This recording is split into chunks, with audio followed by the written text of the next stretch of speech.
Welcome to Lakshmi G kitchen. இன்றைக்கி நம்ம சேனலில் ஒரு ஹெல்த்தியான ஃபில்லிங்கான ஒரு டிஃபன் ரெசிபி தான் பார்க்க போகிறோம். இது குழந்தைகளுக்கு லஞ்ச் பாக்ஸாகவும் கொடுக்கலாம். நல்லா ஃபில்லிங்காக இருக்கும்.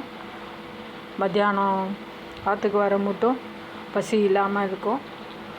அதே போல் விரத நாட்களும் அமாவாசை மாசப்பிறப்பு இந்த நாட்கள்லேயும் இதை பண்ணி கொடுக்கலாம். ரொம்ப ஹெல்த்தியானது. நான் 1 கப்பு பச்சரிசி, 1 கப் கடலைப்பருப்பு, 1 கப் துவரம்பருப்பு, 1 கப் பயத்தம்பருப்பு, 2 ஸ்பூன் உளுத்தம்பருப்பு, அதுக்கு தேவையான ஒரு 4லேருந்து ஒரு 5 காஞ்ச மிளகாய் எங்களோட உரப்புக்கு ஏற்ற மாதிரி நான் போட்டிருக்கேன். உங்களுக்கு எவ்வளோ காரம் தேவையோ அதுக்கு தகுந்த மாதிரி கொஞ்சம் கூட்டி குறைச்சி போட்டுக்கலாம்.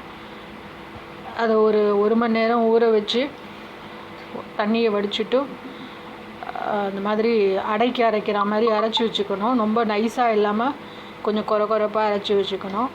அரைச்சி வச்சுட்டு அதில் ஒரு அரை டீஸ்பூன் கல் உப்பு அதையும் போட்டு அதோடு அரைச்சிக்கணும்.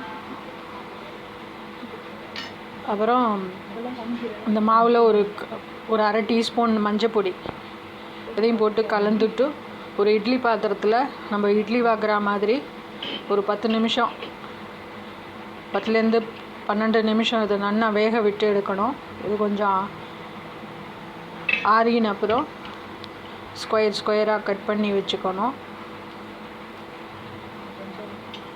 அது மாதிரி ஒரு கத்தியாலேயோ ஸ்பூனாலேயோ நம்ம விட்டு பார்த்தோம்னா வெந்திருக்கணும் ஒட்டாமல். அதை நல்லா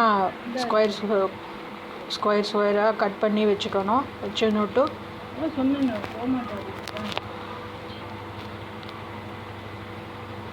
ஒரு கடாயில் கடலெண்ணெயோ நல்லெண்ணெயோ எந்த எண்ணெய் யூஸ் பண்ணுறீங்களோ அந்த எண்ணெயை விட்டுக்கணும். ஒரு 4 ஸ்பூன் நான் நல்லெண்ணெய் விட்டுருக்கேன்.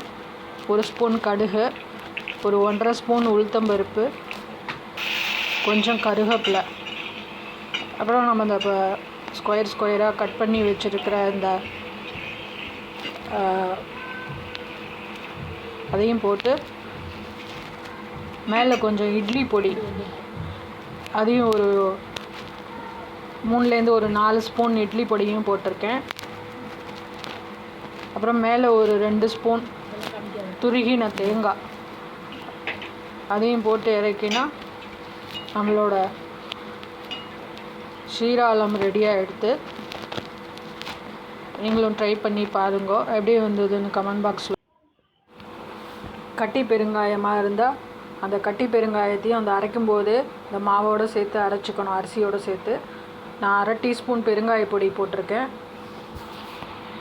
அதையும் போட்டு இந்த மாதிரி இறக்கினா நல்ல ஃபில்லிங்கான ஒரு டிஃபன் ரெசிபி. இந்த டிஃபன் ரெசிபி உங்களுக்கு பிடிச்சிருந்தா அவங்க ரிலேட்டிவுக்கு ஷேர் பண்ணுங்க. நம்ம சேனலையும் சப்ஸ்கிரைப் பண்ணி வச்சுக்கோங்க. ஆல்னு வரும். அப்போ தான் நான் போடுற நியூ வீடியோ, இதுக்கு முன்னாடி போட்ட வீடியோலாம் உங்களுக்கு நோட்டிஃபிகேஷனாக கிடைக்கும்.